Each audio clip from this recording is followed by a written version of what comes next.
দর্শক, এ পর্যায়ে স্বাগত জানাচ্ছি এখন চারদিকে জাতীয় এবং আন্তর্জাতিক সংবাদ নিয়ে আপনার সঙ্গে থাকবো আমি আজহার লিমন।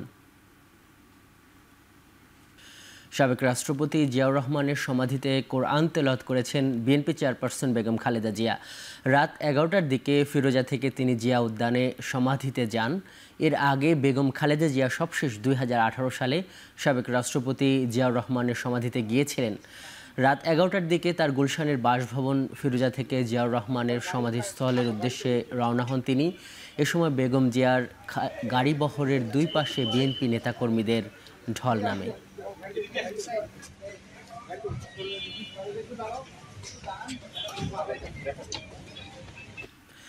জাতীয় ঐকমত্য কমিশনের সহসভাপতি অধ্যাপক আলী রিয়াজ বলেছেন, কমিশন মনে করছে পরবর্তী সংসদ জুলাই সনদ বাস্তবায়নে বিশেষ ক্ষমতা দেওয়ার বিষয়ে সবার ঐকমত্য আছে।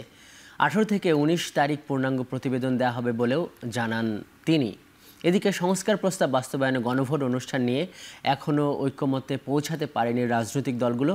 নির্বাচনের দিনেই এই ভোটের দাবিতে অনড় বিএনপি সহ বেশ কিছু দল, আর আগেই চায় জামায়াত ও ইসলামী আন্দোলন। দুপুরে রাজধানীর ফরেন সার্ভিস একাডেমিতে রাজনৈতিক দলগুলোর সঙ্গে বৈঠকের সূচনা বক্তব্যে গণভোট বাস্তবায়নে দলগুলোকে সুনির্দিষ্ট প্রস্তাব দেওয়ার আহ্বান জানান তিনি। এদিকে জামায়াতের নায়েবে আমির ডক্টর আবদুল্লাহ মোহাম্মদ তাহের বলেন, বিএনপি একদিকে সংস্কারের কথা বলছে, অন্যদিকে নোট অফ ডিসেন্ট দিচ্ছে। এবি পার্টির চেয়ারম্যান মুজিবুর রহমান মঞ্জু অভিযোগ করেছেন, বিএনপি জামাত এনসিপির ইগোর কারণে ঐকমত্যে পৌঁছানো সম্ভব হচ্ছে না। জুলাই সনদ আদেশটা প্রজ্ঞাপন আকারে গেজেট নোটিফিকেশনে যাবে এবং সেই প্রজ্ঞাপনের সূত্র ধরে যে গণভোটের আইনটা হবে, সেই গণভোটের আইনটা সেভাবে উল্লেখ থাকবে যে এই বিষয়ে এই প্রজ্ঞাপনে জুলাই সনদ বাস্তবায়নের জন্য জনগণের সম্মতি নেওয়া প্রয়োজন বিধায় যেহেতু অংশ সেটা দিয়ে সেহেতু এই গণভোট অধ্যাদেশ জারি করা হলো। সেখানে তারা বক্তব্য রেখেছিল যে একই দিনে জাতীয় নির্বাচন এবং জুলাই জাতীয় সনদের পক্ষে গণভোট। তারাও দেখলাম যে আজকে ইউটার্ন করেছে। তারাও এখন বলছে জাতীয় নির্বাচনের আগে গণভোট। আমি সেখানে স্পষ্ট করেছি যে আমাদের রাজনীতিবিদদের এই ধরনের চরিত্র এটা জনগণ পছন্দ করে না। আগামী গণভোটের মধ্য দিয়ে জনগণ জুলাই জাতীয় সনদ অনুমোদন করবেন এবং আগামী আইনসভাকে এই মৌলিক সংস্কার করার অধিকার, এখতিয়ার কিংবা ক্ষমতা দেবেন। দুর্ভাগ্যজনক হচ্ছে যে আমাদের এই ইগো সংকটের কারণে মনে হচ্ছে যে পরোক্ষভাবে আমরা ওই সীমান্তের ওপারের ইচ্ছাটাকেই প্রাধান্য দিচ্ছি। আমাদের ধারণা যে এটা সমাধান হবে না, এটা সরকারকে, ঐকমত্য কমিশনকে একটা বোল্ডলি একটা ডিসিশন দিতে হবে। কারণ আমরা জানি বা আমরা মনে করছি, ধারণা করছি যে জনগণ আসলে একটা সমাধান চায়। আমরা বলেছি না, গণভোট একটি আলাদা বিষয়, জাতীয় নির্বাচন একটি আলাদা বিষয় এবং দুটি অত্যন্ত গুরুত্বপূর্ণ বিষয়। গণভোটটা হবে আমাদের যে সমস্ত রিফর্মস হচ্ছে, সংস্কার হচ্ছে, জুলাই সনদ হিসাবে যেটা একটা প্যাকেজ হিসাবে আমরা হ্যান্ডেল করছি, সেটাকে নিয়ে গণভোট হবে। সুতরাং এই গণভোটটা আগে হয়ে যাওয়া দরকার। জনগণ যদি অ্যাকসেপ্ট করে সেই গণভোটের ভিত্তিতেই পরবর্তী প্রক্রিয়াগুলো হবে, ইলেকশন হবে। বিশেষজ্ঞরা সর্বসম্মতভাবে আমাদের যে মতামত দিয়েছেন জাতীয় সনদ বাস্তবায়নের উপায় হিসেবে, সেগুলো হচ্ছে: এক, একটি আদেশ জারি করতে হবে; দুই, ওই আদেশের মাধ্যমে গণভোট আয়োজন করতে হবে; তিন, গণভোটে দুটো আলাদা প্রশ্ন থাকতে হবে, যাতে ঐকমত্য বা বৃহত্তর ঐক্য আছে যেসব, সেসব বিষয়ে একটি, আর ভিন্নমত বা নোট অফ ডিসেন্ট আছে যেসব বিষয়ে, সে বিষয়ে একটি প্রশ্ন। ইউরোপীয় ইউনিয়ন বাংলাদেশের স্বচ্ছ গ্রহণযোগ্য নির্বাচন দেখতে চায় বলে জানিয়েছেন বিএনপির স্থায়ী কমিটির সদস্য আমির খসরু মাহমুদ চৌধুরী। তিনি আরও বলেন, আগামী নির্বাচনে পর্যবেক্ষক পাঠাবে ইউরোপীয় ইউনিয়ন। গুলশানে বিএনপি মহাসচিব মির্জা ফখরুল ইসলাম আলমগীরের নেতৃত্বাধীন প্রতিনিধি দলের সঙ্গে সাক্ষাৎ করেন ঢাকায় নিযুক্ত ইইউ রাষ্ট্রদূত মাইকেল মিলার। বেলা 11টায় গুলশানে বিএনপি চেয়ারপারসনের রাজনৈতিক কার্যালয়ে অনুষ্ঠিত হয় এই বৈঠক, যেখানে আগামী নির্বাচন ও ইইউভুক্ত দেশগুলোর সঙ্গে ব্যবসা বাণিজ্য সহ সম্পর্ক উন্নয়ন নিয়ে আলোচনা হয়। বৈঠকে আরও উপস্থিত ছিলেন বিএনপির স্থায়ী কমিটির সদস্য ডক্টর আব্দুল মঈন খান। নির্বাচনী প্রক্রিয়া এটা নিয়ে দীর্ঘ আলোচনা হয়েছে এবং ওরা ইউরোপিয়ান ইউনিয়ন থেকে ওনাদের অবজারভার পাঠাবেন এবং বাংলাদেশের মধ্যে গণতন্ত্রকে প্রাতিষ্ঠানিক রূপ দেওয়ার ব্যাপারে যে সংসদ থেকে শুরু করে তারপরে সরকার গভর্নেন্স থেকে শুরু করে জুডিশিয়ারি থেকে শুরু করে সব কিছুর উপরে যে একটা স্বাধীনভাবে তারা সাথে সবাই যাতে কাজ করতে পারে, সাংবাদিক সহ সবাই, যে এই স্বাধীনতা মুক্ত পরিবেশ ডেমোক্রেসিকে সত্যিকার অর্থে একটা প্রাতিষ্ঠানিক রূপ দেওয়ার জন্য তাদের সহযোগিতা অব্যাহত থাকবে। উপদেষ্টারা কোনো সেফ এক্সিটের খোঁজ করছেন না বলে জানিয়েছেন বন ও পরিবেশ উপদেষ্টা সৈয়দা রিজওয়ানা হাসান। সচিবালয়ে সাংবাদিকদের কাছে কথা বলেন তিনি। উপদেষ্টাদের নিয়ে বক্তব্য নাহিদ ইসলামকে স্পষ্ট করার আহ্বান জানান রিজওয়ানা। সচিবালয়ে নিজ কার্যালয়ে তিনি সাংবাদিকদের আরও বলেন, অন্তর্বর্তী সরকারই আগামী নির্বাচন বাস্তবায়ন করবে। সরকার একটা স্বচ্ছ নির্বাচন চায়। কোনো রাজনৈতিক দলের নির্বাচনে অংশগ্রহণ করা বা না করা আইনি এবং দলগুলোর নিজস্ব বিষয়। দেশের সামগ্রিক পরিস্থিতি স্থিতিশীল আছে বলে দাবি করেন তিনি। বলেন, ফেব্রুয়ারিতে নির্বাচন হবে এ নিয়ে প্রশ্ন তোলার কোনো সুযোগ নেই। সরকার গণহত্যাকারীদের সুবিচার নিশ্চিত করতে চায় বলেও জানান তিনি। সকল রাজনৈতিক দলের মতন এই নবগঠিত রাজনৈতিক দলের সাথেও সরকারের ভালো একটা ওয়ার্কিং রিলেশনশিপ আছে। এটা উনি অভিমান থেকে বলেছেন নাকি এটা উনি আসলে ওনার কোনো একটা ব্যাপারে গ্রিভেন্স আছে, এই বিষয়গুলো পরিষ্কার উনাকে করতে হবে। আমি একদম কোনো এক্সিট খুঁজছি না, দেশেই ছিলাম। এর আগেও বহু ঝড়ঝণ্ডা এসছে, ওই সব ঝড়ঝণ্ডা প্রতিহত করে দেশে থেকেছি। বাকিটা জীবনও বাংলাদেশেই কাটিয়ে যাব আপনাদের সাথে ইনশাল্লাহ। সরকার নির্বাচন কমিশনকে যতভাবে সহায়তা দেওয়া যায় ততভাবে সহায়তা দেবে। কোনো রাজনৈতিক দলের অংশগ্রহণ করা না করার বিষয়টা আইনি হতে পারে, অংশগ্রহণ করা না করার বিষয়টা তাদের পলিটিক্যাল ওয়েটেজ অনুযায়ী ডিসাইডেড হবে। প্রখ্যাত শিক্ষাবিদ ও স্থানীয় সরকার বিশেষজ্ঞ অধ্যাপক ডক্টর তোফায়েল আহমেদ ইন্তেকাল করেছেন। রাতে ঢাকার ইউনাইটেড হাসপাতালে চিকিৎসাধীন অবস্থায় তার মৃত্যু হয়। তিনি 2024 সালের অক্টোবরে ডক্টর ইউনূসের নেতৃত্বাধীন অন্তর্বর্তী সরকারের সময় গঠিত নির্বাচনী সংস্কার কমিশনের সদস্য হিসেবে মনোনীত হন এবং পরবর্তীতে স্থানীয় সরকার সংস্কার কমিশনের চেয়ারম্যান হিসেবে দায়িত্ব গ্রহণ করেন। ডক্টর তোফায়েল আহমেদ ছিলেন বাংলাদেশের এক অনন্য জ্ঞান তাপস, যিনি সারা জীবন দেশের প্রশাসনিক বিকেন্দ্রীকরণ, জবাবদিহিমূলক স্থানীয় সরকার ব্যবস্থা ও গণতান্ত্রিক শাসন প্রতিষ্ঠায় নিবেদিত প্রাণ ছিলেন।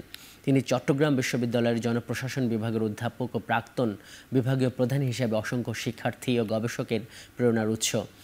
অধ্যাপক ডক্টর তোফায়েল আহমেদের জানাজা হবে বৃহস্পতিবার বেলা 11টায়। জানাজা হবে চট্টগ্রামের হাটহাজারীর মদনহাটের ফতেহপুর হাই স্কুল মাঠে। বাংলাদেশ জামায়াত ইসলামের আমির ডক্টর শফিকুর রহমানের সঙ্গে সাক্ষাৎ করেছেন বাংলাদেশে নিযুক্ত ইতালির রাষ্ট্রদূত আন্দ্রোনিকো আলেসান্দ্রো। রাজধানীর বসুন্ধরায় জামায়াত আমিরের কার্যালয়ে এই সাক্ষাৎ হয়। বৈঠকের শুরুতেই রাষ্ট্রদূত জামায়াত আমির ডক্টর শফিকুর রহমানের স্বাস্থ্যের খোঁজখবর নেন এবং তার পরিপূর্ণ সুস্থতা কামনা করেন। দেশের রাজনৈতিক পরিস্থিতি, বাণিজ্য ও বিনিয়োগ, স্বার্থ সংশ্লিষ্ট নানান বিষয়ে আলোচনা করেন তারা।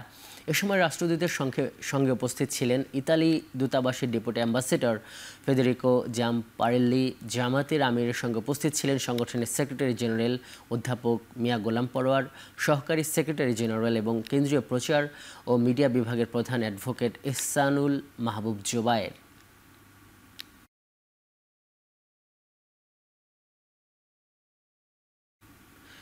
বাংলাদেশ জামায়াতে ইসলামীর 22তম সংশোধিত গঠনতন্ত্র ও নতুন ব্যাংক অ্যাকাউন্ট নির্বাচন কমিশনে জমা দিয়েছে দলটি। বুধবার বিকেলে দলের সহকারী সেক্রেটারি জেনারেল ইহসানুল মাহবুব জোবায়ের নেতৃত্বে প্রতিনিধি দল কমিশনের অতিরিক্ত সচিব KM আলী নেওয়াজের কাছে হিসাব ও গঠনতন্ত্র জমা দেয়।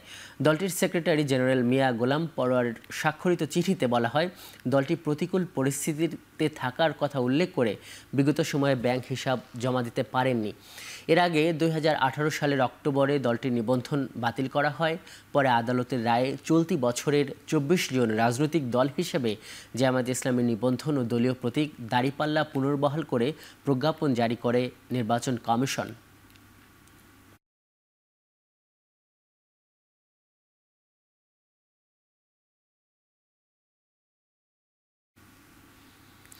বাংলাদেশের নির্বাচন ভারতের পররাষ্ট্র সচিবের বক্তব্য অনাকাঙ্ক্ষিত বলে মন্তব্য করেছেন পররাষ্ট্র উপদেষ্টা তৌহিদ হোসেন। বুধবার বিকেলে পররাষ্ট্র মন্ত্রণালয়ের ব্রিফিংয়ে তিনি একথা বলেন। এ সময় সাবেক মন্ত্রী সাবের হোসেন চৌধুরীর বাসায় বিদেশি রাষ্ট্রদূতের সাক্ষাৎ প্রসঙ্গে তিনি বলেন, বিদেশি রাষ্ট্রদূতরা যে কারো বাসাতেই যেতে পারেন। এই বক্তব্যটাকে আমি এভাবেই দেখি যে এটা তাদের বিষয় নয়, এটা সম্পূর্ণ বাংলাদেশের অভ্যন্তরীণ বিষয় এবং এ ধরনের কমেন্ট সম্পূর্ণ আনওয়ারেন্টেড। তারা তো একজন ব্যক্তির বাসায় গেছে, তিনি যদি অপরাধী হতেন তাহলে তাকে নিশ্চয়ই কাস্টডিতে রাখা হতো, তো হয়নি। আর রাষ্ট্রদূতরা আসলে কিন্তু যে কারো বাসায় যেতে পারে, কারণ আমি তো কলকাতায় রাষ্ট্রদূত না, এক ধাপ নিচে ছিলাম, কিন্তু আমি কিন্তু যে কারো বাসায় গেছি, কোনো সমস্যা নেই। তবে তারা কি নিয়ে কথাবার্তা বলেছেন সেটার ফলাফল তারা কি প্রত্যাশা করছে, এগুলি নিয়ে কন্ট্রোভার্সি চলতে থাকতে পারে, কিন্তু এমনিতে on the face of it যে গেছেন তারা, এটা নিয়ে তাদেরকে আমার কিছু বলার তেমন কিছু নেই। স্বল্পোন্নত দেশ থেকে উত্তরণ মসৃণ ও টেকসই করতে গঠিত জাতীয় স্টিয়ারিং কমিটির সভা অনুষ্ঠিত হয়েছে প্রধান উপদেষ্টার কার্যালয়ে। সভা শেষে ব্রিফিংয়ে প্রেস সচিব জানান, এলডিসি গ্র্যাজুয়েশনে স্বাস্থ্য, কৃষি, আইসিটির মতো গুরুত্বপূর্ণ সেক্টরগুলোতে কী প্রভাব পড়বে তা নিয়ে বিস্তারিত আলোচনা হয়েছে। ক্ষতি পুষিয়ে নিতে বৈঠকে প্রয়োজনীয় নীতি প্রণয়ন ও কৌশল নির্ধারণের তাগিদ দেওয়া হয়েছে। বিজিএমইএর প্রতিনিধিরা ম্যান মেড ফাইবারের ক্ষেত্রে সরকারকে নীতি সহায়তা দিতে চান, পাশাপাশি নিরবচ্ছিন্ন জ্বালানি সহায়তা নিশ্চয়তার দাবি করেন তারা। আগামী 12 অক্টোবর রাষ্ট্রীয় সফরে ইতালিতে যাচ্ছেন প্রধান উপদেষ্টা।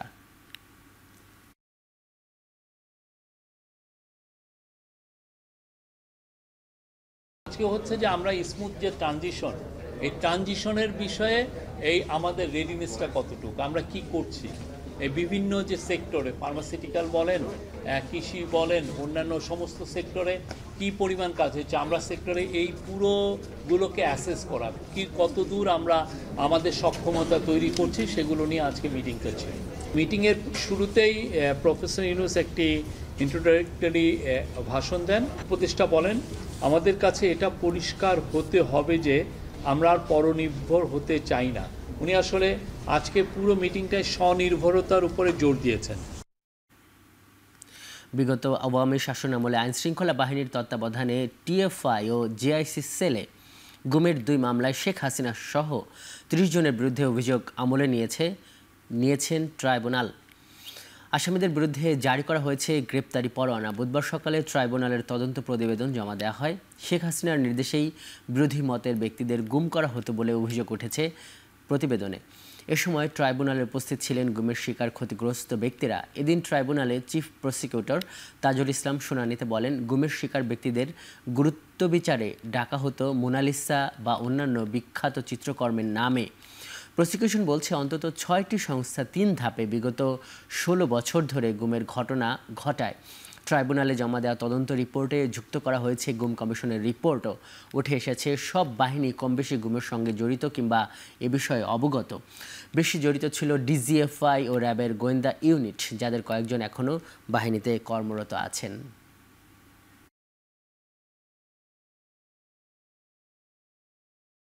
এই প্রথম 2টো মামলার চার্জশিট দাখিল হওয়ার পর প্রেক্ষিতে চিফ প্রসিকিউটরের অফিসের পক্ষ থেকে আমরা ফর্মাল চার্জ দাখিল করেছি আদালতে সেই ফর্মাল চার্জগুলো আমরা প্লেস করেছি। ট্রাইব্যুনাল সবগুলো অভিযোগের বর্ণনা শুনেছেন। শোনার পরে তাদের এই আসামিদের বিরুদ্ধে অভিযোগ কগনাইজেন্স নিয়েছেন এবং তাদের বিরুদ্ধে গ্রেপ্তারি পরোয়ানা ইস্যু করেছেন। শেখ হাসিনা সহ 3 জনের বিরুদ্ধে মানবতা বিরোধী অপরাধের মামলায় তদন্তকারী কর্মকর্তা মোহাম্মদ আলমগীরকে জেরার মধ্য দিয়ে এই মামলায় সাক্ষ্য গ্রহণ শেষ হয়েছে। আগামী রোববার থেকে যুক্তিতর্ক উপস্থাপন শুরু হবে। এই মামলায় 54 জনের সাক্ষ্য গ্রহণ করা হয়েছে। এদিকে চাংখারপুলে 6 জনকে হত্যার ঘটনায় করা মামলায় বৃহস্পতিবার সাক্ষ্য দেবেন উপদেষ্টা আসিফ মাহমুদ সজীব ভুঁইয়া। বুধবার বিচারপতি গোলাম মুর্তজা মজুমদারের নেতৃত্বে ট্রাইব্যুনাল 1-এ 54তম ও সবশেষ সাক্ষীর জেরা শেষ হয়। এই মামলায় সাক্ষ্য দেয়া মূল তদন্ত কর্মকর্তা মোহাম্মদ আলমগীরকে 3য় দিনের মতো জেরা করেন শেখ হাসিনার পক্ষে রাষ্ট্র নিযুক্ত আইনজীবী মোহাম্মদ আমির হোসেন। জুলাই গণহত্যা নিয়ে সাক্ষীর দেয়া বক্তব্য প্রত্যাখ্যান করে নিজের মক্কেলদের পক্ষে বিভিন্ন সাফাই প্রশ্ন করেন এই আইনজীবী।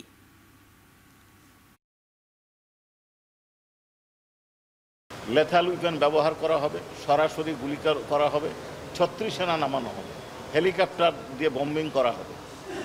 পরিষ্কার এই কথাগুলো আপনারা বলেছেন এবং এইটা একটা নয়, 3টা সংস্থা দ্বারা পরীক্ষিত হয়েছে। রাষ্ট্রপক্ষ নিশ্চিত হয়েছে, দৃঢ়তার সাথে মনে করেন যে 5টি অভিযোগ তার বিরুদ্ধে আনা হয়েছে তার প্রত্যেকটাই আমরা প্রমাণ করতে সক্ষম হয়েছি এবং উপযুক্ত এবং পর্যাপ্ত সাক্ষী আমরা উপস্থাপন করেছি। আমি মনে করি যে আমি প্রমাণ করতে সক্ষম হয়েছি যে আমার এই আসামিরা খালাস পাবে। শেখ হাসিনার কথা যেটা বলা হয়েছে লেথাল উইপেন ব্যবহার করার জন্য নির্দেশ দিয়েছেন, উনি নির্দেশদাতা। এই যে নির্দেশদাতা হিসাবে যে সমস্ত ডকুমেন্টস আনা হয়েছে আমি মনে করি সেই ডকুমেন্টসগুলো ফেক। নির্বাচনের আগে সাংবাদিকদের সুরক্ষা আইন নিশ্চিত করার বিষয়ে অন্তর্বর্তী সরকার কাজ করছে বলে জানিয়েছেন তথ্য ও সম্প্রচার উপদেষ্টা মাহফুজ আলম। বুধবার সন্ধ্যায় সচিবালয়ে বেসরকারি টেলিভিশন মালিকদের সংগঠন অ্যাটকোর সঙ্গে বৈঠকের আগে এই কথা বলেন তিনি। আর বলেন, সাংবাদিকদের সুরক্ষা আইনের অধীনে প্রিন্ট মিডিয়ার পাশাপাশি টেলিভিশন কর্মীদেরও আনা হবে। গণমাধ্যম সংস্কার কমিশন সহ সবার সঙ্গে আলোচনা করে ওয়েজবোর্ড নিয়ে সরকার সিদ্ধান্তে আসতে চায় বলেও জানান মাহফুজ আলম। তথ্য উপদেষ্টা আরও বলেন, বর্তমান সরকার আওয়ামী লীগের সময় দেয়া কোনো টিভি চ্যানেল বাতিল করেনি। সরকার স্বাধীন মত প্রকাশে বিশ্বাসী। একই সঙ্গে নতুন বেশ কিছু চ্যানেলের আবেদন যাচাই বাছাই চলছে বলেও জানান তিনি। যেমন সাংবাদিকতা সুরক্ষা আইন, এই আইনের সাথে আপনাদের এটা টেলিভিশন চ্যানেলের সাথেও যুক্ত হবে। মানে এটা শুধুমাত্র যেটা হয় আর কি প্রিন্ট মিডিয়াতে না, টেলিভিশন চ্যানেলের সাংবাদিকরাও এটার আওতায় থাকবে। এই সরকারের একবারে যদি আমি ওয়ান লাইন বলি, এই সরকারের নীতি হচ্ছে কোনো মিডিয়া বন্ধ হবে না। ফলে হোয়াট ইজ দ্য প্রসেস, যে আপনি হচ্ছে নতুন যে প্রজন্ম বা যারা এই গণঅভ্যুত্থান করছে বা যারা ফেসিবাদ বিরোধী তাদেরকে আপনি স্পেস ক্রিয়েট করবেন, আপনি নতুন মিডিয়া দিবেন। And I am doing that, that's the plain and simple answer. আমি কোনো মিডিয়া যেহেতু বন্ধ করব না, আমি নতুন মিডিয়া দিব। খানাখন্দ সংস্কার কাজ পরিদর্শনে গিয়ে ঢাকা সিলেট মহাসড়কে তীব্র যানজটের কবলে পড়লেন সড়ক পরিবহন উপদেষ্টা ফাউজুল কবির খান। 2 ঘন্টার বেশি সময় আটকা থাকার পর মোটরসাইকেলে করে ব্রাহ্মণবাড়িয়ার সরাইল বিশ্বরোড মোড়ের সংস্কার কাজের পরিদর্শন এলাকায় পৌঁছান তিনি। এর আগে বুধবার সকাল 10:30টায় ব্রাহ্মণবাড়িয়ার সরাইল বিশ্বরোড মোড়ের সংস্কার কাজ পরিদর্শনে যাওয়ার কথা ছিল তার। তবে সেই ভাঙা রাস্তায় 2 ঘন্টারও বেশি সময় আটকা পড়ে থাকে উপদেষ্টার গাড়িবহর। উপায় না পেয়ে শেষমেশ মোটরসাইকেলে করে রওনা হন বিশ্বরোডের উদ্দেশ্যে। আর পরিদর্শন এলাকায় পৌঁছান বেলা 1টার পরে। এরপর বেহাল মহাসড়ক পরিদর্শন করেন উপদেষ্টা। তবে যানজটের কারণ হিসেবে সড়কের বেহাল দশা নয়, বরং ট্রাফিক ব্যবস্থাকে দায়ী করেন তিনি।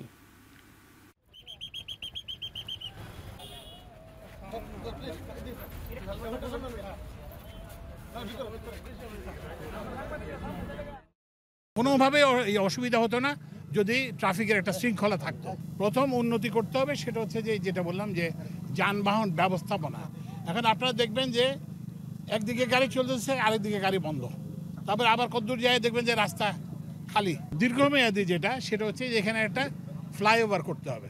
তো আমরা এই ফ্লাইওভারের জন্য ডিজাইন করার জন্য, এটার জন্য অর্থ সংস্থানের জন্য, এটার জন্য প্রকল্প প্রস্তুত করার জন্য আমরা করতেছি। ডায়মন্ড ওয়ার্ল্ড এর এমডি দিলীপ কুমার আগরওয়ালা ও তার স্ত্রী সবিতা আগরওয়ালার বিরুদ্ধে দুর্নীতির মামলা করেছে দুদক। তাদের বিরুদ্ধে 158 কোটি টাকার অবৈধ সম্পদ অর্জনের অভিযোগ পাওয়া গেছে। ডায়মন্ড ওয়ার্ল্ড এর এমডি ও তার স্ত্রীর ব্যাংক অ্যাকাউন্টে 968 কোটি টাকার বেশি সন্দেহজনক লেনদেনের অভিযোগ মিলেছে। এছাড়া বাজুসের সাবেক সহসভাপতি এনামুল হক দোলন ও তার স্ত্রীর বিরুদ্ধেও 9 কোটি 84 লাখ টাকার অবৈধ সম্পদ ও 150 কোটি টাকার সন্দেহজনক লেনদেন অপরাধে মামলা করা হয়েছে বলে জানায় সংস্থাটি। এদিন দুদকের আবেদনে সাবেক স্বাস্থ্যমন্ত্রী আ.ফ.ম. রুহুল হক ও তার পরিবারের সদস্যদের নামে 56 ব্যাংক অ্যাকাউন্টে 15 কোটি 40 লাখ টাকা জব্দের আদেশ দিয়েছেন আদালত। বুধবার বিকালে রাজধানীতে দুদকের প্রধান কার্যালয়ে নিয়মিত প্রেস ব্রিফিংয়ে একথা জানান দুদক মহাপরিচালক মোহাম্মদ আক্তার হোসেন।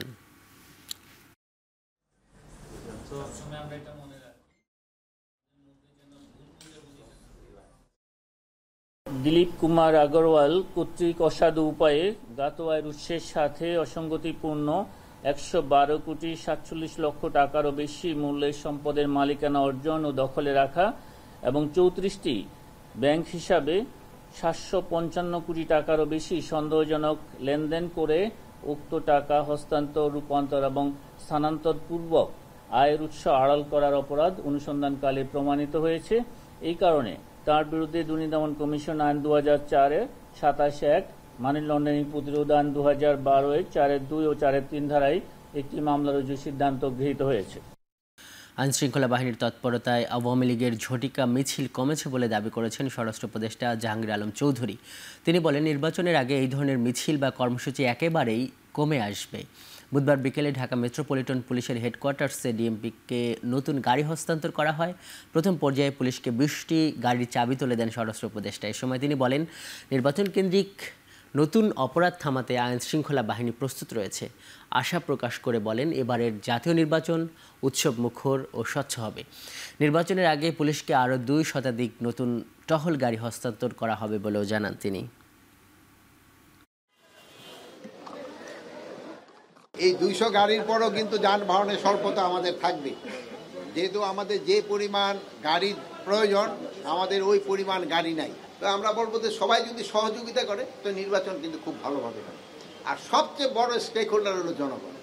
জনগণ যখন নির্বাচনমুখী হয়ে যাবে সেই সময় কেউ কোনো কিছু আটকাতে পারবে না। জনগণ হলো সবচেয়ে বড় ফ্যাক্টর।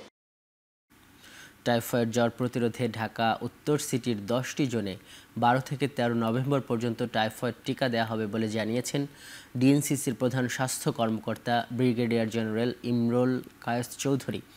বুধবার ডিএনসিসি নগর ভবনে টাইফয়েড টিকাদান ক্যাম্পেইন এবং ডেঙ্গু বিষয়ক সংবাদ সম্মেলনে এসব কথা জানান তিনি। এতে জানানো হয়, ক্যাম্পেইনে প্রায় 12 লাখ শিশুকে টিকার আওতায় আনা হবে। প্রতিদিন সকাল 8টা থেকে বিকেল 3:30 পর্যন্ত চলবে টিকাদান।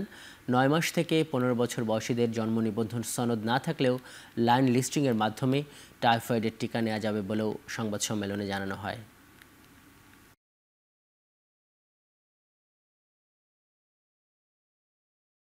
আগামী 12ই অক্টোবর থেকে টাইফয়েড জ্বর প্রতিরোধে ঢাকা উত্তর সিটি কর্পোরেশনের 10টি জোনে বা 10টি অঞ্চলে 12ই অক্টোবর থেকে 2025 থেকে 13ই নভেম্বর 2025 পর্যন্ত মাসব্যাপী টাইফয়েড টিকাদান কর্মসূচির একটি প্রোগ্রাম হাতে নেওয়া হয়েছে। এই প্রোগ্রামের আওতায় আমাদের টার্গেট হচ্ছে 12,49,609 জন শিশুকে টাইফয়েড ভ্যাকসিনের আওতায় আনা।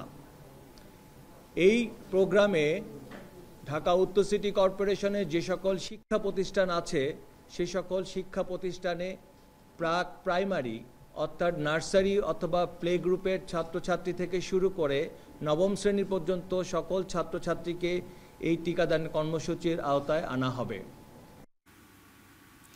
সাগরে ইঞ্জিন বিকল হয়ে ভাসতে থাকা ট্রলারসহ 26 জেলেকে উদ্ধার করেছে নৌবাহিনী। মঙ্গলবার টহলের সময় নৌবাহিনীর জাহাজ বানুজা শহীদ মুহিবুল্লাহ কক্সবাজার বাতিগড় থেকে প্রায় 27 নটিক্যাল মাইল দূরে এই উদ্ধার অভিযান চালায়। নৌবাহিনী জানায়, এমভি তাজমিনুর রহমান নামের ট্রলারটির গতিবিধি অস্বাভাবিক মনে হয় জাহাজটির কাছে গেলে বিপদগ্রস্ত জেলেদের সংকেত লক্ষ্য করে নৌবাহিনী সদস্যরা। পরে তারা দ্রুত উদ্ধার অভিযান পরিচালনা করে জেলেদের জাহাজে তুলে নেয়। উদ্ধারের পর জেলেদের খাবার, বিশুদ্ধ পানি ও প্রাথমিক চিকিৎসা দেওয়া হয়। পরে ট্রলার ও জেলেদের তীরে এনে তাদের পরিবার ও মালিক পক্ষের কাছে হস্তান্তর করা হয়। ট্রলারটি 30 সেপ্টেম্বর মাছ ধরার উদ্দেশ্যে সমুদ্রে যায় এবং 3 অক্টোবর ফেরার পথে ইঞ্জিন বিকল হয়ে পড়ে। উদ্ধার হওয়া সবাই কক্সবাজারের মহেশখালী উপজেলার বাসিন্দা।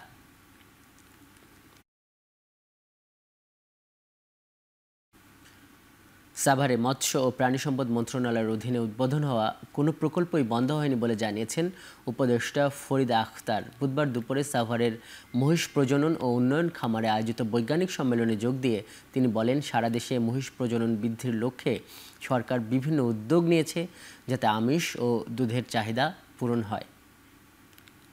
মহিষের আসলে তো মহিষ পালন হচ্ছে চর এলাকায়, এটা অনেক দিন ধরে হচ্ছে, কিন্তু এটা অবহেলিত ছিল এতদিন। তো এখন আমি খুব খুশি যে এটা একটা সায়েন্টিফিক গুরুত্ব, এটা বৈজ্ঞানিক ভাবেও যে পালন করা এবং এর মাধ্যমে যে এটার আমরা প্রোডাক্ট গুলো যদি একটু বাড়াতে পারি। নর্থ সাউথ বিশ্ববিদ্যালয়ের শিক্ষার্থী অপূর্ব পবিত্র কোরআন অবমাননা এবং সাতক্ষীরার সোহাগ ইসলাম ধর্ম নিয়ে কটূক্তি করায় তাদের গ্রেপ্তার ও দৃষ্টান্তমূলক শাস্তির দাবি জানিয়েছে বৈষম্য বিরোধী কওমি ছাত্র আন্দোলন।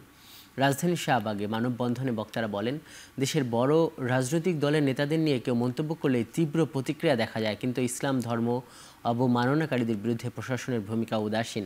তারা অভিযোগ করেন, অপূর্ব ও সোহাগকে আইনের আওতায় এনে দ্রুত বিচার নিশ্চিত করতে না পারলে কঠোর আন্দোলনের ডাক দেওয়া হবে।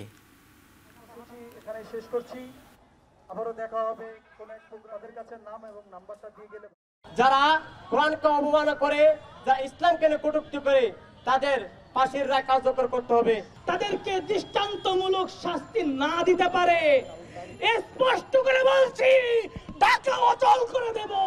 মানব জাতির জীবন বিধান মহাগ্রন্থ আল কোরআনকে নিয়ে যদি কেউ অপমান করে, আর আপনারা বসে বসে যদি ফ্যানের বা এসির বাতাস খান, এই দেশের প্রতিটি অঞ্চলে অঞ্চলে আন্দোলনের দাবানল জাগিয়ে তুলবে, ঠিক কিনা?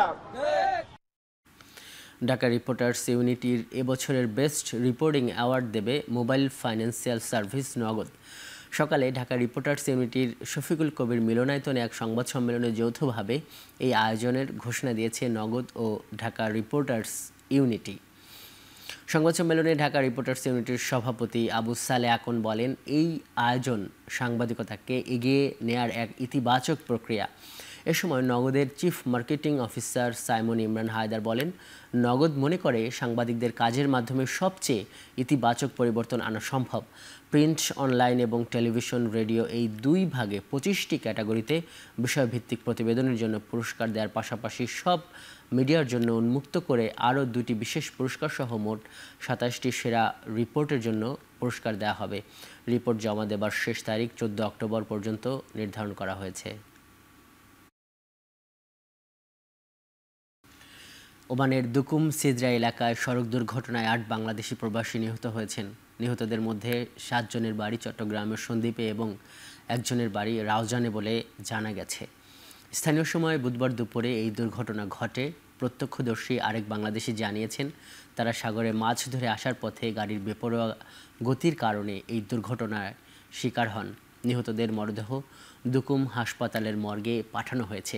নিহতরা হলেন আমিন সওদাগর, রকি, আরজু, বাবলু, শাহাবুদ্দিন, জুয়েল, রনি এবং আলাউদ্দিন।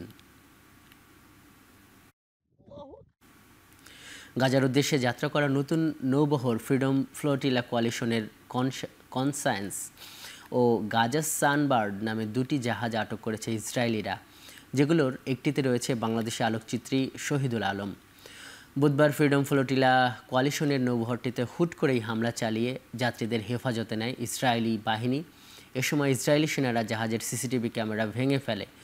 যাত্রীরা সবাই নিরাপদে আছে এবং তাদের ইসরায়েলের একটি বন্দরে নিয়ে যাওয়া হয়েছে বলে জানিয়েছে ইসরায়েলি পররাষ্ট্র মন্ত্রণালয়। এদিকে বাংলাদেশের আলোকচিত্রী শহীদুল আলম ফেসবুকে এক ভিডিও বার্তায় দাবি করেন, ইসরায়েলি বাহিনী তাকে অপহরণ করেছে। ফিলিস্তিনিদের স্বাধীনতার লড়াই চালিয়ে যেতে বিশ্ব সম্প্রদায়ের প্রতি আহ্বান জানান তিনি।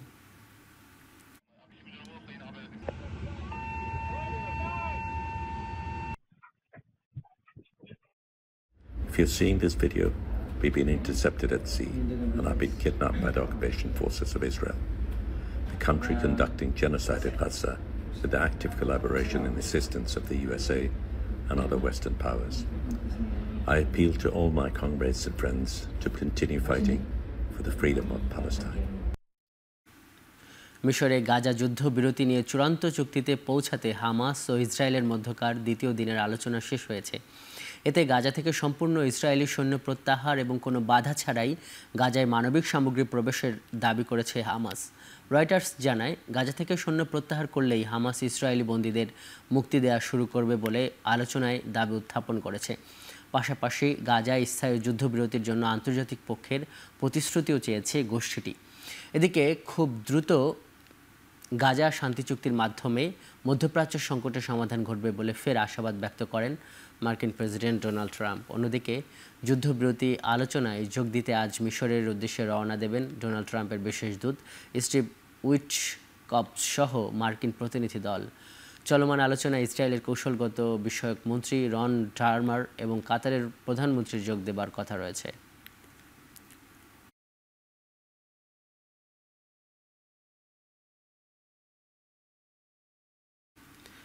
ইকুয়েডরে একটি অনুষ্ঠানে যোগ দিতে গিয়ে হামলার শিকার হয়েছেন দেশটির প্রেসিডেন্ট ড্যানিয়েল নোবোয়া। এই ঘটনায় 5 জনকে গ্রেপ্তার করেছে ইকুয়েডর পুলিশ। ইকুয়েডর পরিবেশ ও জ্বালানি মন্ত্রী ইনেস মানজানো জানান, মঙ্গলবার দেশটির কানার প্রদেশে যাওয়ার সময় প্রায় 500 জনের একটি দল নোবোয়ার গাড়িবহর ঘিরে ফেলেও পাথর নিক্ষেপ করে। প্রেসিডেন্টের গুলির আঘাতের চিহ্ন পাওয়া গেছে বলেও জানান মানজানো। তবে এই ঘটনায় অক্ষত রয়েছে নোবোয়া। এদিকে গ্রেপ্তারকৃতদের বিরুদ্ধে সন্ত্রাসবাদ ও হত্যাচেষ্টার অভিযোগ দায়ের করা হবে বলে জানিয়েছে ইকুয়েডর রাষ্ট্রপতি অফিস। তবে সরকারের বিরুদ্ধে উদ্দেশ্যপ্রণোদিতভাবে হামলার নাটক সাজানোর অভিযোগ তুলেছে ইকুয়েডর জাতীয় আদিবাসী সংগঠন। গত মাসে জ্বালানি তেলের উপর সরকারি ভর্তুকি তুলে নেয়ায় রাস্তায় নেমেছিল সংগঠনটি।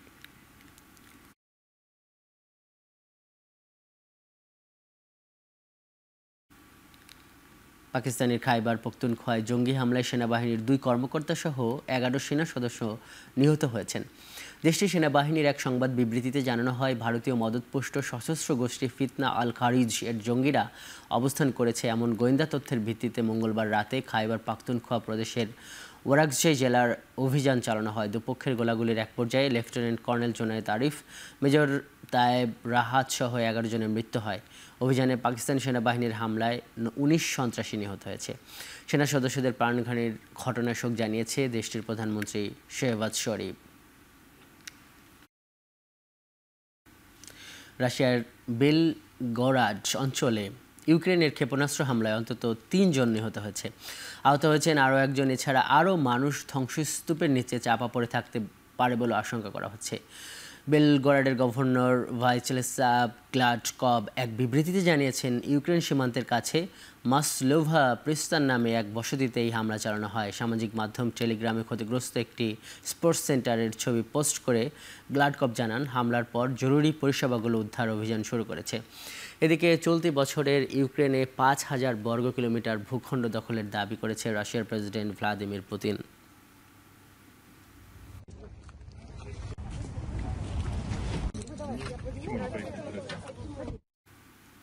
মিয়ানমারে বৌদ্ধ ধর্মের একটি উৎসব উদযাপনে জড়ো হওয়া মানুষের উপর প্যারাগ্লাইডার থেকে ছোড়া বোমায় কমপক্ষে 24 জন নিহত হয়েছেন। এই ঘটনায় আহত হয়েছেন অন্তত 47 জন। উৎসব উপলক্ষে সোমবার ছিল সরকারি ছুটি। এ সময় মিয়ানমারের চাং ও টাউনশিপে জড়ো হয় 100 মানুষ। উৎসবে মোমবাতি জ্বালিয়ে দেশটির বর্তমান জান্তা সরকারের বিরুদ্ধে প্রতিবাদ জানানোর আয়োজনও ছিল। এদিকে উৎসবটিতে বিমান হামলার সম্ভাব্য খবর আগে থেকেই জানত দেশটির জান্তা নিয়ন্ত্রণাধীন পিপলস ডিফেন্স ফোর্স। তবে তারা ঘটনাস্থলে পৌঁছার আগেই দুষ্কৃতিকারীরা হামলা চালিয়েছে বলে বিবিসিকে জানায় বাহিনীর এক কর্মকর্তা।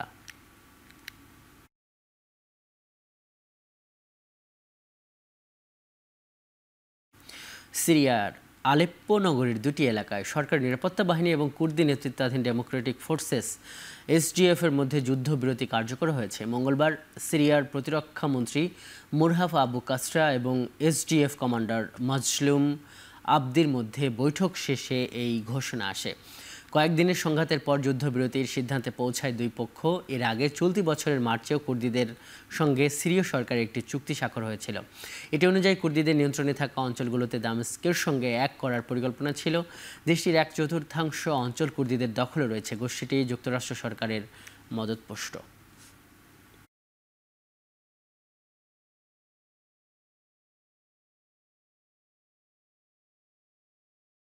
সমঝোতায় রাজি না হয় বিসিবি নির্বাচন থেকে সরে যেতে হয়েছিল বলে দাবি করেছেন তামিম ইকবাল। একই সঙ্গে বিসিবি নির্বাচনে কারচুপি ও অনিয়মের অভিযোগ করে ঢাকা লিগসহ ঘরোয়া ক্রিকেট বর্জনের ঘোষণা দিয়েছে মনোনয়ন প্রত্যাহার করা ক্লাব কর্তারা। এছাড়াও নির্বাচন এবং নির্বাচিত সভাপতি আমিনুল ইসলাম বুলবুলকে অবৈধ ঘোষণা দিয়ে তার সঙ্গে আলোচনায় বসার সুযোগ নেই বলে জানিয়েছেন বিদ্রোহী সংগঠকরা। আমার স্টেটমেন্ট ডে 1 থেকে হ্যাজ বিন অ্যাবসলিউটলি ক্লিয়ার। আমি মনে করি না যে কোনো ইলেকশন ছিল। এখানে অনেকেই কাউন্সিলর আছেন। ডু ইউ রিয়েলি থিংক 15টা ক্লাব থাকুক বা না থাকুক, আমি যদি ইলেকশনে দাঁড়াইতাম আমার জন্য কেউ ভোট করতো না? তো আমার জন্য বাস ধরা বাস না ধরা ওয়াজ নেভার অ্যান অপশন। আমার জন্য যেটা ইম্পর্টেন্ট ছিল একটা ফেয়ার ইলেকশন হওয়া। আজকে আপনারা যা স্টেটমেন্ট দিচ্ছেন এই স্টেটমেন্টের সাথেই কিন্তু থাকে। ভবিষ্যতে যদি কোনো কিছু হয় তখন কিন্তু স্টেটমেন্ট চেঞ্জ করে আমাদের সাথে এসে বসে দেন না। এই জিনিসটা আপনি মেনটেন করুন। আমরা সমস্ত সংগঠক যারা আছি, ক্লাবগুলি যারা পার্টিসিপেট করব, ভেবেছিলাম আজ থেকে আমরা বলতে চাই ক্রিকেটের সৌন্দর্য হারিয়েছে, অতএব আপনারা যদি এভাবে চলতে থাকেন তাহলে আমরা ক্রিকেটটা খেলব না। আমরা জেলা পর্যায়ে থেকেও আমরা ক্রিকেটটাকে বর্জন করব। সিঙ্গাপুরের বিপক্ষে ভালো করতে না পারলেও হংকং ম্যাচে ভালো করতে আত্মবিশ্বাসী বাংলাদেশ জাতীয় ফুটবল দল। সফরকারীদের বিপক্ষে মাঠে নামার আগে গণমাধ্যমে এমনটাই জানিয়েছেন coach heavier Cabrera. It's true what you say. There was a lot of expectations from everyone. For us, the first against Singapore, it was tough not to get any points in that match. We had very good moments in that match and some others that we really need to learn from and not to make the same mistakes again. That is one of the main things we have to be focused tomorrow if we want to be in the match against Hong Kong. Hong Kong চায়নার বিপক্ষে ম্যাচকে ঘিরে কড়া নিরাপত্তার ব্যবস্থা করেছে বাফুফে। বুধবার জাতীয় স্টেডিয়ামে গণমাধ্যমের মুখোমুখি হয়ে সব কথা জানিয়েছেন কম্পিটিশন কমিটির সদস্য তাজওয়ারা ওয়াল। এছাড়া সিঙ্গাপুরের বিপক্ষে ম্যাচের মতো অপ্রীতিকর ঘটনা এড়াতে বাড়তি সতর্ক থাকবেন আয়োজকরাও। উনি বলেছে কিছু গেটের ইস্যু নিয়ে, যে গেটের লক সিস্টেম যদি যেন থাকে। আর এই আমাদের ম্যাচ কমিশনার মহোদয় যেন এসেছেন, উনি এটা ওনার 19th visit to Bangladesh match officiation as a match commissioner. So উনি জানে এই স্টেডিয়ামে কোন জায়গায় ভুল ত্রুটি আছে, উনি জানে, ওগুলি আমাদেরকে অলরেডি অ্যাডভাইস করে দিয়েছে। ওটা নিয়ে আমরা কাজ করছি, আমাদের ফেডারেশন কাজ করছেন। দর্শকদের জন্য উই আর ডুইং আ লট। আমরা চেষ্টা করতেছি দর্শকরা যেন এসে, যেহেতু ওনারা আমরা চাচ্ছি যে 4 ঘন্টা আগে এসে 5 ঘন্টা আগে বসে থাকবে। এই 4 ঘন্টার ভিতরে যেরকম একটা ড্যান্স ট্রুপ থাকবে, সিঙ্গার্স আছে 3 জন, যেটা বলছিলাম, তাসনিয়া আনিকা, তারপরে রাফা প্লাস ব্ল্যাক জ্যাং। জাতীয় দল থেকে অবসর নিয়ে ফ্র্যাঞ্চাইজ ক্রিকেটে যুক্ত হতে 2 অস্ট্রেলীয় তারকা প্যাট কামিন্স ও ট্রাভিস হেডকে মোটা অঙ্কের প্রস্তাব দিয়েছে আইপিএল ভিত্তিক ফ্র্যাঞ্চাইজ গ্রুপগুলো। যদিও 2 অজি তারকা এই প্রস্তাব ফিরিয়ে দিয়েছেন বলে জানা গেছে। অস্ট্রেলিয়ার প্রভাবশালী গণমাধ্যম সিডনি মর্নিং হেরাল্ড 2 অজি তারকাকে নিয়ে আইপিএল গ্রুপগুলোর এমন প্রস্তাবের খবর সামনে এনেছে। বিশ্বব্যাপী বিভিন্ন ফ্র্যাঞ্চাইজ লিগেই বর্তমানে মালিকানা কিনে রেখেছে আইপিএলের দলগুলো। সেসব লিগে নিয়মিত অংশ নিতে $1 কোটি লোভনীয় প্রস্তাব দেওয়া হয় 2 জনকে। বাংলাদেশি মুদ্রায় যা বাৎসরিক 122 কোটি টাকার চুক্তি। অবশ্য হেড কিংবা কামিন্সের কেউই এই প্রস্তাবে সাড়া দেননি। এখনই অবসর না নিয়ে আন্তর্জাতিক ক্রিকেট চালিয়ে যেতে আগ্রহী দুজনেই।